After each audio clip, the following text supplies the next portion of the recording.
Hey, what's up, guys? Welcome back to Headbangers Closet. Appreciate everybody checking out the channel.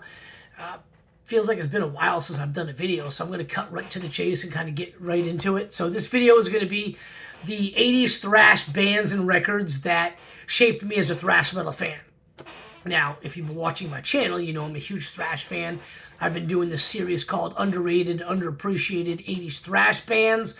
I love thrash. 80s thrash is my wheelhouse. That's my favorite era of thrash metal. And some of those bands will be in, or one of those bands in particular, will be in today's video. But for the most part, these are the bigger, more popular thrash bands. These are the bands and albums, for the most part, that shaped me as a thrash metal fan. Now, I became a metal fan in '83. I'm an 80s kid. MTV raised me. Excuse me. So 84 also was a huge year for heavy metal, so I loved all that stuff. I was watching all the videos on MTV and what we now call hair metal. I was really into that. In fact, I still love hair metal to this day. I will never apologize for that. But late 80s, when I got into junior high, like around like 87, 88 into 1990, like the very, I guess, June of 1990 when I finished 8th grade. So that 6th, 7th, and 8th grade, those 3 years were the years I started getting into thrash metal. And my school, everybody loved the hair bands. Like the girl next to me in geometry, I remember we used to be really good friends, and she would write "I love Janie Lane" all over her book cover. And I was like, look, I love Janie Lane too, man. Warren's awesome. But there wasn't a lot of kids that were into thrash metal. Maybe like 30, 40 of us. So the guys and girls that were into thrash metal, I loved that community vibe about it. And another thing I loved about thrash metal was kind of pulled me into it was, the album artwork was super cool. Totally better than all the 80s hair bands. The music was better in my opinion too. The riffs were cooler, they were heavier, they were faster. The guitar solos were faster. They were super cool. Just different from 80s, just a little bit better than 80s hair metal. Again, still love 80s hair metal. I'm not going to talk bad about it, but I love thrash just more. And I just thought that was cool. And another great thing about it was the guys looked like me, right? Thrash metal bands like Megadeth and Metallica, they were basically wearing ripped jeans, high top sneakers, and cut off band shirts. And pretty much I was wearing almost all of that every day going to school anyway, right? I had the high top, Larry Bird sneakers growing up as a kid in Boston. I had the jeans with the hole in the knee, and I didn't always wear band shirts or sleeveless band shirts, but I wore band shirts quite a bit. And I thought that was cool. They were like us. They didn't have the makeup. They didn't have all the costumes of the 80s hair bands. I just thought it was more relatable.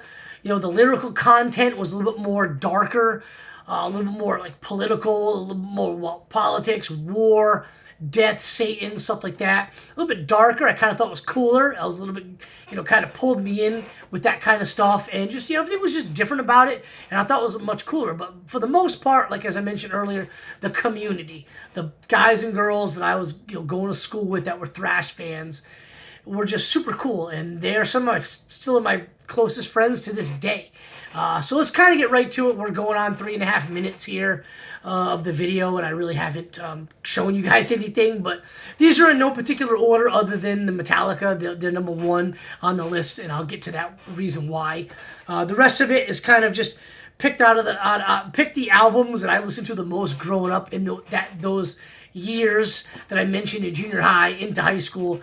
So let's get right to it. First one is Metallica's Garage Days Revisited. Came out in '87. I think I was maybe like the 5th, 6th grade time, 11 years old when this thing came out, and I thought it was cool. I wasn't a big Metallica fan, but I knew who they were. I really wasn't a fan at all, actually. But a buddy of mine brought the cassette tape over that he had. One day after school, we went and played Nintendo, and we would listen to it at my house.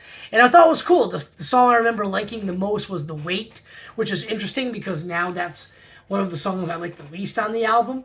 But I thought the album was really cool. It was definitely different than the hair bands I was listening to. It was harder, faster. I liked the kind of underproduced sound. I really thought they recorded it in their garage, like the album title said. And I thought that was neat because I knew kids in garage bands.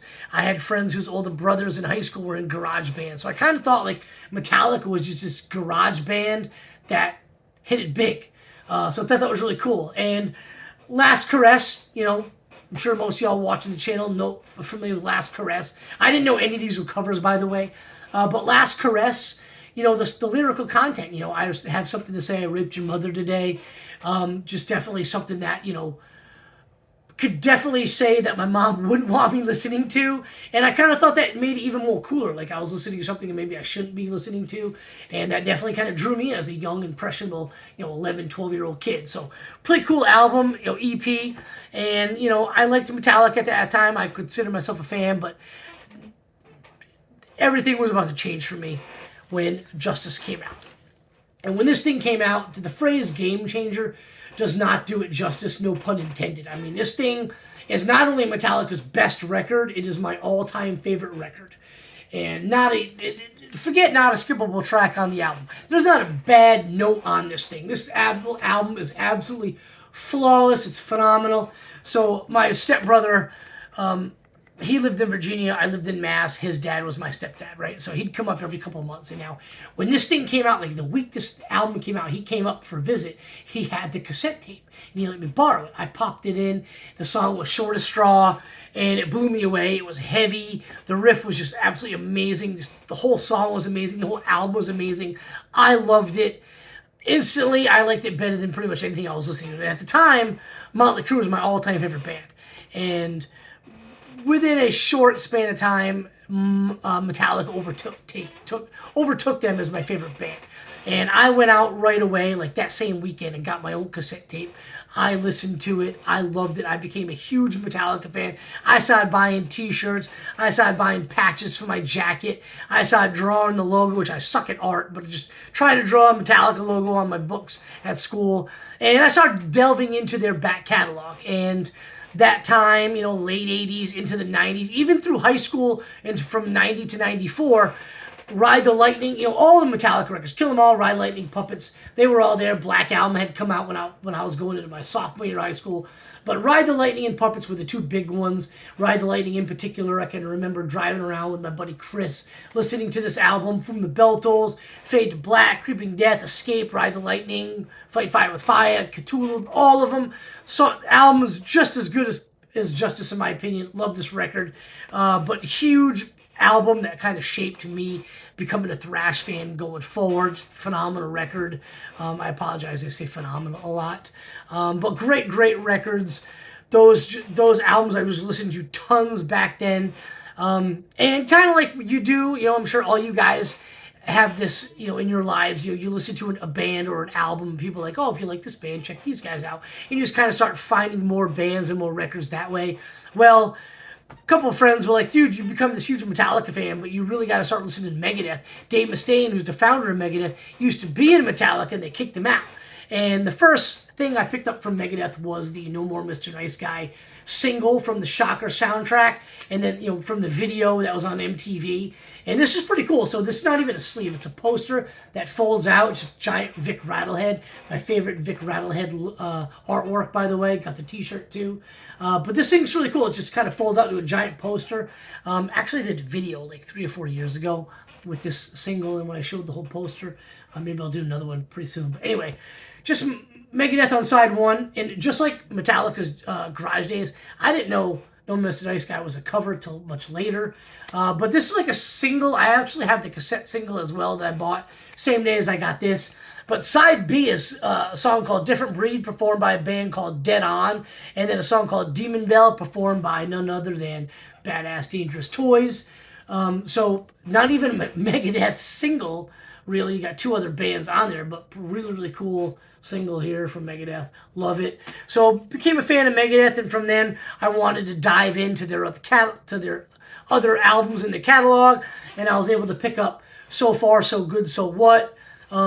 This trifecta, this 3-album run of Peace Sells, So Far, So Good, So What, and Rust in Peace is, you know, right up there with any 3-album run of any metal band ever, right? It's absolutely phenomenal. You know, can't be beat. This album was badass as well. You know, gotta go back and forth between this one and Peace Sells as my favorite Megadeth albums. But the Into the Lungs of Hell and Set the World Afire are probably, or not probably, they are it's the best 1-2 punch in all of metal. I've talked talked about that before on the channel, but love this record. Such great songs on it, like Anarchy in the UK. The cover, which I didn't know was a cover till later, is awesome. In My Darkest Hour, my favorite song on the album is Hook and Mouth. It's a great record. So after listening to this, became a Megadeth fan and just kind of went forward from there.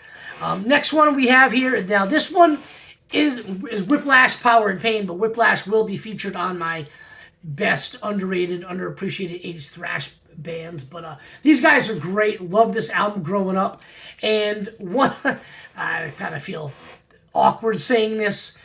Great record, love the underproduced, that 80s thrash metal sound, just what I love about 80s thrash metal. But one of the reasons this is on there, okay, and I feel bad, feel awkward saying it and embarrassed a little bit, but you gotta remember, I was a young kid when this thing came out, and I heard the song and read the lyrics, and I was like, oh, I'm laughing, But great record, but the song Red Bomb. If you know the song, you know what I'm talking about. I'm not gonna say it, but you know the song, you know what I'm talking about. I'm just an idiot kid, right? Anyway, that's what got me into this album and this band, and I'm kind of glad it did, because this is a freaking badass record, badass band. It's still touring to this day. I think I don't remember whether it's Nemesis or Void, but they're touring with one of those bands.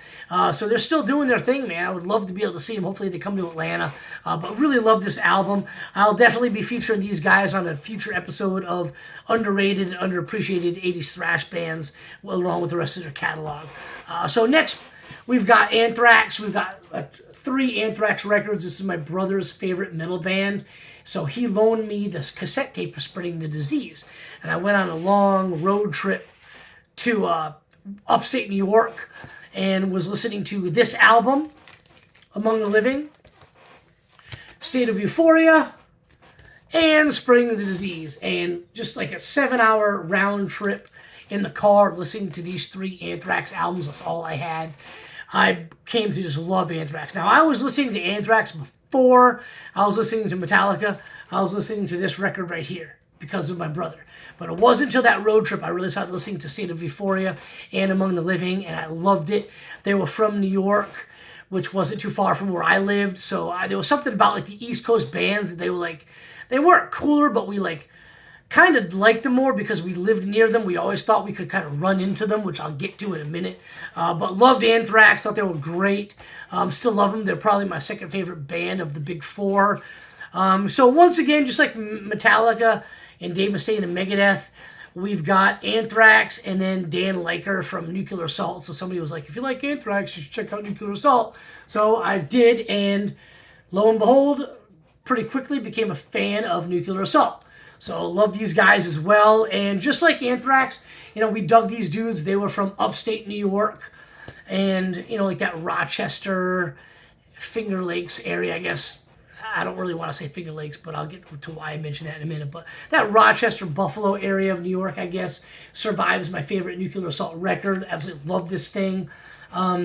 So, really dig these guys. They didn't sound as produced or as good as Anthrax, but I liked them nonetheless. I had some friends that liked them, some friends that didn't like them, but I really thought they were cool and kind of like an interesting story about Nuclear Assault. So, Dan helped form Anthrax, and they kind of kicked him out the band. Like, might be a little bit of a he said, she said kind of thing going on with that. Did he quit? He kicked out? What was the reasoning? All blah, blah. Doesn't really matter. So probably around 2019, I went up to Geneva, New York on a family vacation to the Finger Lakes region, that was why that was on my brain a few minutes ago. And one of the days we were there, we went on a week's vacation. And one of the days we were there, I wanted to go see my buddy Bill, who's a big Metallica, friend of mine, and we hang out all the Metallica shows together. He lives just outside of Rochester, so one day I was like, I'll go see my buddy Bill. So I make the drive to Rochester. We start hanging out. We go to a couple breweries. We get a trash plate. So if you're from that area of the country, you'll know what a trash plate is. If you're not from that area of the country, I will describe it as the best meal you could ever possibly have in your life. That's what a trash plate is, the New York trash plate. So anyways, we go out to a restaurant, have that, go to a couple breweries. He shows me the place where Metallica recorded Kill 'Em All. And then we go to this awesome record store called the Record Archive. And as we're walking in, Dan from Nuclear Assault is walking out, which I thought was really, really cool. And apparently he works there, he runs the place, or he owns it, I don't really know. But Bill's like, yeah, he's here all the time, and if you come while he's working, he will sign autographs for you. So I'm like, man, that's badass, dude. So like, I kind of always wanted to go back there and buy a Nuclear Assault album in the store and have him sign it for me. I mean, I've got all the records anyway, but just get another one, have him sign it. I thought that'd be pretty cool. And when the record store day came, and they did, I think it was the record store day release of Soldiers of Metal, the EP from Anthrax, which he's on. He was signing copies of it in the store. He was working that day, so I thought that was really, really cool. So, Nuclear Assault, awesome band. Another kind of cool thing about these guys is, being from that part of New York, we weren't really too far, just a couple hours away from that part of New York. Excuse me. And there was always a rumor that Nuclear Assault was always coming over the border to Massachusetts like every Friday and Saturday when they weren't on tour, just to play shows at clubs and start hanging out with fans. And of course, at that time we were just young kids. I couldn't go. I didn't have my license. I was like 13 years old. But at that age, just being a thrash fan and having these bands come to our state was kind of a huge deal. So I thought that was kind of cool. I doubt any of that actually ever happened, but that was a rumor going around school, and we thought it was awesome. So moving along, we're going on plus 16 plus minutes. Hopefully nobody's tuned out. So the next band I listened to a lot back then, it kind of shaped me as a thrash fan, was Overkill. This is a reissue I got of Taking Over. Absolutely love the song Wrecking Crew, favorite song on the album. And then my favorite Overkill song was on this one, Under the Influence, was Hello from the Gutter. These dudes are from Jersey. We love these guys because they were East Coast dudes.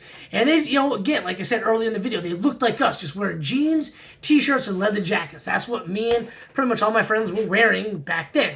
So we thought they were super cool that they just wore the same stuff that us, and they just were a badass thrash band. Love these guys. Celebrate their whole catalog. Really cool debate that there is online of Overkill being the most consistent thrash band ever. I still think there's a couple of duds in their catalog, but I still love all their albums. So moving along, we've got Sacred Reich Surf Nicaragua EP. This is another thing I was listening to back in the day.